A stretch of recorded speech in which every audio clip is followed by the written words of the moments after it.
aucune épidémie, le rajout des organes jugés anormaux par des objets artificiels ou par l'absorption des produits chimiques prend de plus en plus d'ampleur en Afrique. Le Togo, dit carrefour de la beauté africaine, se voit envahi par les silicones, principaux objets de la beauté artificielle. Je propose beaucoup de choses à mes clientèles, comme les faux seins, silicone. C'est maintenant que ça vient en Afrique, mais pour le moment, il y a certains qui viennent acheter ça. Les professionnels des seins et des fesses artificielles ont horreur de la caméra, mais les novices curieuses et certaines femmes gardiennes de la beauté naturelle parlent du phénomène.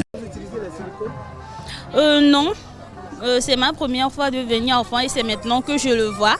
Et ça permettra à nos sœurs de les porter, de ne plus utiliser des produits chimiques pour grosser leurs seins et leurs fesses.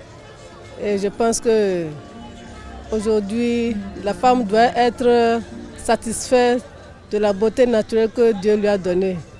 Vous voyez, toutes ces beautés qu'on recherche, ce sont des beautés artificielles qui créent encore d'autres problèmes à gérer à la fin. Si ces femmes de la beauté artificielle arrivent à piéger certains hommes avec leur joli emballage sans contenu, d'autres par contre en ont un goût amer, selon ce jeune homme. Bon, selon moi, ça ne m'attire pas. Tout genre, ça ne m'attire pas.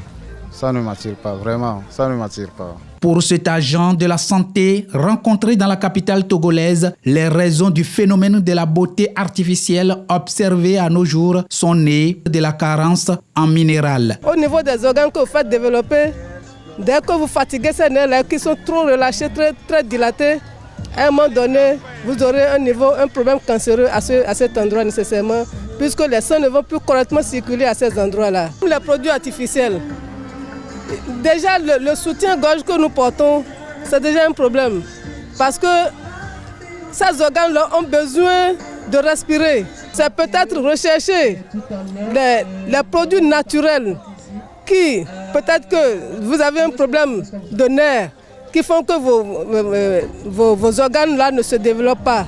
Et souvent, c'est le magnésium, le manque de magnésium qui est souvent à l'origine de ces malformations. Se créer d'autres problèmes sanitaires en voulant se rendre artificiellement beau ou belle serait un crime contre son créateur, selon cette dame.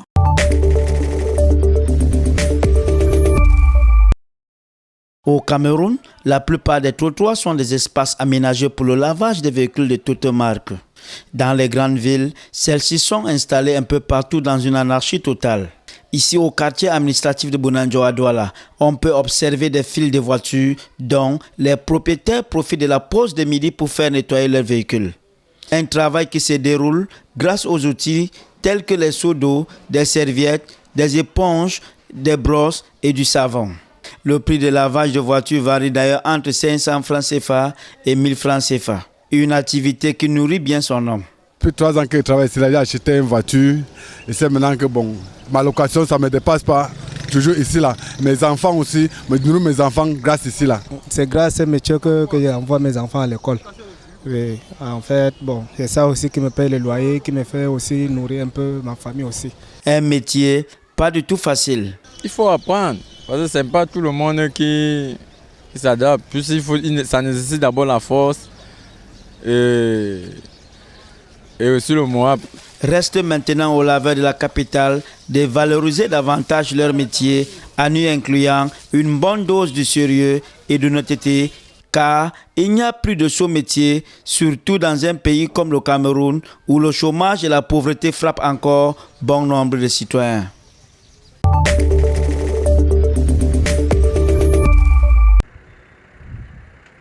Les carcasses s'empilent dans le Gujarat, car ici, les Dalits sont en grève.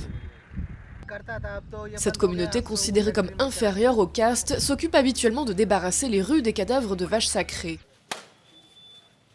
La raison de leur colère, cette vidéo montrant ceux qu'on surnomme les intouchables, attaqués par des milices qui les accusent à tort d'avoir tué les animaux pour leur viande, dont la consommation est interdite au Gujarat et dans d'autres États. Nous ne ferons plus jamais ce travail, nous ne le ferons plus du tout. Ils peuvent faire ce qu'ils veulent à cet animal, mais nous ne le toucherons plus, même si nous devons mourir de faim. L'Inde a interdit les discriminations de caste il y a 60 ans. Mais les 200 millions de Dalits sont toujours cantonnés à certaines professions. Dépeçage de vaches, nettoyage d'excréments humains ou de cadavres. Et ils le font dans des conditions particulièrement mauvaises. Il faut que chaque ville et village donne des terres aux Dalits qui font ce travail. Et on n'a pas de route praticable, ni l'eau courante, ni l'électricité. Il faut qu'on nous fournisse tout ça. En 4 ans, le nombre de crimes contre les Dalits a augmenté de 44%. Aujourd'hui, la communauté contre-attaque à coups de manifestations, parfois violemment. Selon l'un des meneurs du mouvement, le changement est en marche. Les Dalits sont le prolétariat organique de ce pays. Ils ont un énorme potentiel pour démanteler la structure socio-économique fondée sur le système des castes. Et si nous nous unissons avec toutes les forces progressistes, démocratiques et libérales pour créer une base unie, et si nous lançons une attaque sur le système des castes, alors il y a peut-être de l'espoir. Le mouvement est parti du Gujarat. L'État du Premier ministre Narendra Modi est l'un des 3 où auront lieu des élections clés pour son parti. Les Dalits y représentent une bonne partie des électeurs. La colère des intouchables pourrait donc avoir des répercussions directes sur la situation politique du pays.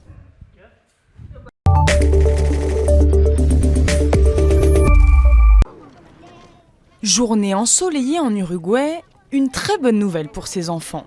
Ils sont élèves dans la toute première école 100% durable d'Amérique latine.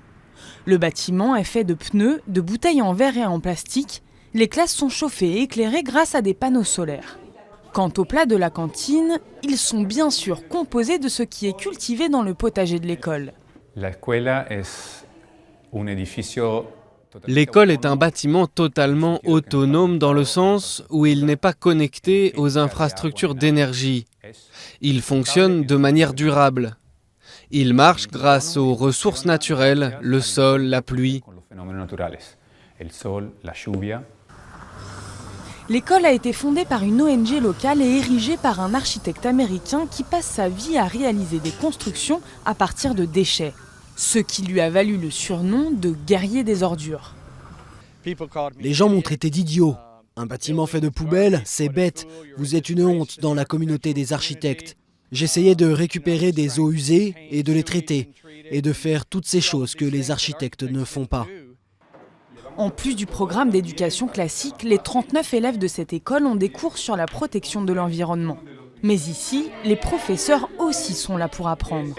Des membres de l'ONG organisent des ateliers sur le développement durable pour les petits et les grands. Petit à petit, on acquiert des compétences et ce sont eux qui nous forment. On apprend comment l'école fonctionne, comment l'entretenir pour que les systèmes ne se détériorent pas. La leçon semble bien apprise. Certains élèves appliquent déjà le code de bonne conduite en dehors de l'école. Tous les jours, on vient à pied et quand il trouve du verre ou du plastique ou autre chose dans le sable, il le prend. Il dit « ça je le prends pour le jeter ». Il ne le laisse pas, il le ramasse et le jette au bon endroit. Aujourd'hui, l'école a pu faire le plein d'énergie grâce au soleil.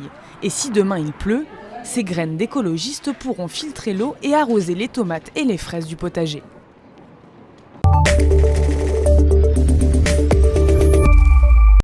Sur cette plage publique du nord du Liban, les baigneurs profitent du soleil chaud de l'été. Avec 220 km de côte sur la Méditerranée, le Liban propose pourtant peu de plages comme celle-ci. Elles ont été en grande partie remplacées par des complexes privés au prix exorbitant. Ici, on économise au moins 90 € par jour. Quand on va dans un complexe privé, on paye 70 € juste pour entrer. Ensuite, c'est encore 70 € pour manger. Mais ici, on paye 70 € une seule fois pour manger, boire et s'amuser. Les côtes libanaises sont gravement polluées et le pays vit une crise des déchets depuis l'été dernier. Pour ces militants, l'absence de plages gratuites et propres est inacceptable. Si vous regardez le pays dans son ensemble, vous ne trouvez pas de plage publique au sens commun du terme. Ça n'existe pas vraiment ici parce que les lieux censés être des plages publiques ont des arrivées de bouches d'égout. Résultat, beaucoup de Libanais partent chercher du soleil à l'étranger. Une tendance qui pousse les agences de voyage à proposer des offres tout compris et des vols charters. Marmaris en Turquie, ou les plages de Chypre et de Sharm el-Sheikh en Égypte sont devenues des destinations prises d'assaut. Je peux vous emmener à Marmaris 5 ou 7 jours pour seulement 400 € en fonction de l'hôtel. Même avec un hôtel décent, c'est toujours moins cher que passer 2 ou 3 jours dans un complexe chez nous. Autre repoussoir pour les Libanais, les promoteurs immobiliers qui construisent de plus en plus d'immeubles sur la côte.